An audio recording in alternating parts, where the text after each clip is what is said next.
Shalom Bapak Ibu yang dikasihi Tuhan. Masih ingat dengan firman Tuhan yang mengatakan hati yang gembira adalah obat. Apapun keadaan kita hari ini, bagaimanapun diri kita percaya dan tetap bersyukur kepada Tuhan karena Ia bekerja melewati setiap peristiwa demi peristiwa yang terjadi dalam kehidupan Bapak Ibu dan saya.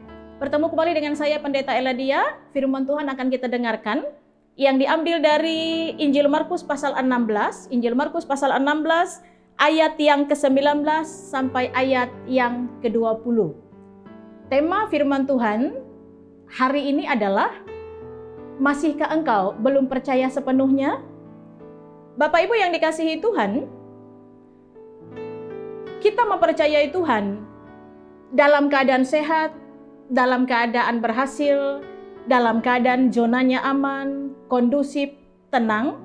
Barangkali itu hal yang mudah untuk dikatakan. Tapi ketika keadaannya terbalik, apakah masih ada orang yang mengakui dengan sepenuh hatinya bahwa ia mempercayai Tuhan? Masih ada orang yang mengatakan, dalam keadaan seperti ini pun saya tetap mempercayai Engkau? Jangan-jangan malah ada banyak keraguan, ada banyak kebimbangan yang diungkapkan oleh manusia. Atau yang ada dalam diri manusia ketika peristiwa demi peristiwa yang tidak sesuai dengan apa yang ia inginkan terjadi di dalam kehidupannya. Nah, hari ini firman Tuhan mau mengajarkan kita semua. Saya bacakan ayat yang ke-19 dari nas kita hari ini.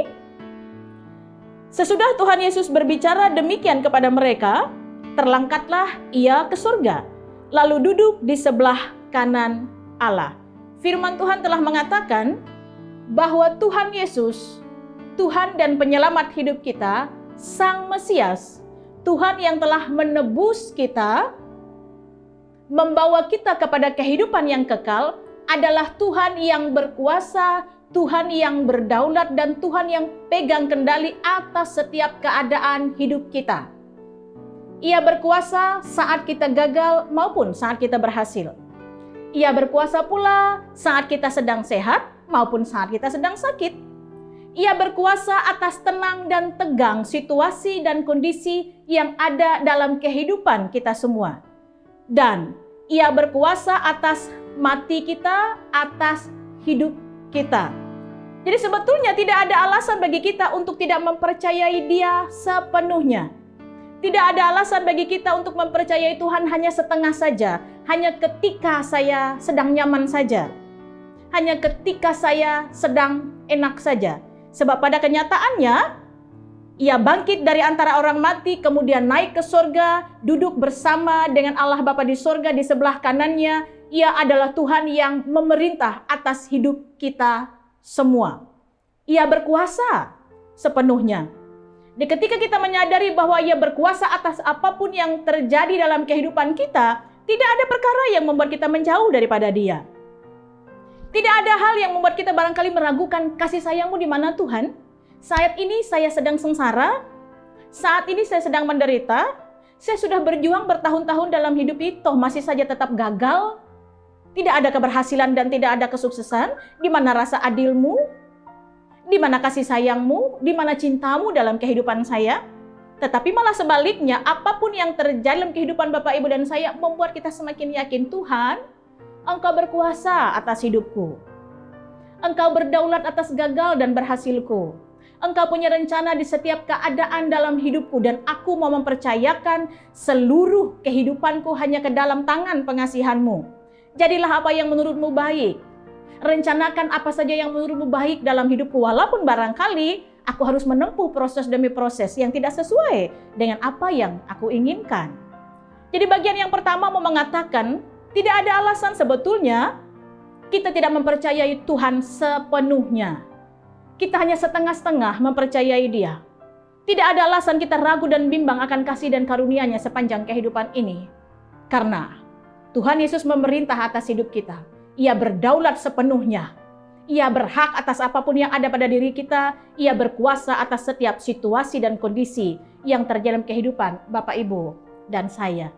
Kemudian yang kedua, firman Tuhan juga mau mengatakan, setelah kita menikmati setiap kasih dan karunia-Nya, setelah kita merasakan betapa Ia berdaulat sepenuhnya dan berkuasa sepenuhnya dalam hidup kita, kita mau nikmati itu dan resapi itu dalam setiap apapun yang kita jalani, yang kita perjuangkan di dalam hidup ini. Kita mau katakan di dalam diri kita, kepada orang-orang yang ada di sekitar kita, berhubungan dengan kehidupan kita sebagai seorang saksi. Saya bacakan ayat yang terakhir. Mereka pun pergilah, memberitakan Injil ke segala penjuru, dan Tuhan turut bekerja dan meneguhkan firman itu dengan tanda-tanda yang menyertainya. Jadi sekali lagi, setelah kita merasakan betapa Ia berkuasa atas hidup kita, mari ceritakan itu. Mari saksikan itu kepada orang-orang yang ada di sekitar kita. Dan sertanya pula sambil kita menguatkan iman dan harap dalam pribadi kita. Tuhan, saya akan mempercayai Engkau apapun yang akan terjadi. Saya akan terus mengimani segala hal yang terjadi dalam kehidupan saya sebagai satu peristiwa yang Kau izinkan terjadi demi kebaikan saya.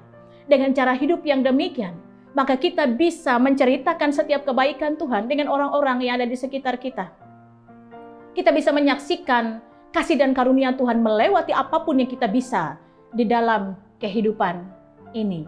Nah, karena itu firman Tuhan hari ini mau mengajak Bapak, Ibu, dan saya, jangan pernah setengah-setengah mempercayai Tuhan. Yakinkan diri kita bahwa Allah yang kita sembah, Ia turut bekerja dalam berbagai hal. Bahwa Allah yang kita sembah adalah Allah yang berkuasa dan memegang kendali atas setiap hidup kita. Jadi gagal maupun berhasil tidaklah mengurangi rasa percaya. Tenang maupun tegang tetap kuat dalam iman. Sakit maupun sehat tetap menjadi pribadi yang bersyukur kepada Tuhan. Karena Ia berkuasa atas hidup kita sekarang sampai selama-lamanya. Tuhan Yesus memberkati. Amin. Mari kita berdoa. Bapa yang Maha Besar, kami bersyukur bahwa Engkau berkuasa dan berdaulat sepenuhnya atas hidup kami. Kami bersyukur untuk setiap peristiwa demi peristiwa yang Engkau izinkan terjadi, yang kesemuanya mendatangkan kebaikan bagi hidup kami. Jangan biarkan kami Tuhan ragu dan bimbang akan kasih dan setia-Mu. Jangan biarkan kami hanya percaya kepada Engkau dalam keadaan tertentu saja. Tapi ketika keadaan tidaklah kami inginkan, lalu kami menjadi orang-orang yang berpaling daripada Tuhan. Hari ini, mampukan kami memiliki tekad dalam hati, iman yang semakin kuat kepada Tuhan bahwa hari-hari yang akan datang, apapun yang akan terjadi yang ada dalam hidup kami tetap mempercayai Engkau sepenuhnya. Diberkati warga jemaat-Mu dalam perjuangan mereka untuk terus melakukan yang terbaik dalam tugas dan tanggung jawab, dalam karya dan kerja. Tuhan akan terus berdaulat dan berkuasa sepenuhnya atas hidup mereka, dan dengan perlindungan Maha Kuat yang bersumber daripada Tuhan, kami percaya warga jemaat dalam seluruh keberadaan mereka, iman dan pengharapan mereka semakin dikuatkan. Berkati perjuangan hidup kami selanjutnya dalam suka duka, pahit manis, tenang tegang hidup ini, agar terus mempercayai Tuhan dari sekarang sampai selama-lamanya. Di dalam Tuhan kami Yesus Kristus yang berkuasa atas hidup kami naikkan doa kami ini. Amin. Tetap semangat saudaraku, Tuhan Yesus memberkati. Amin.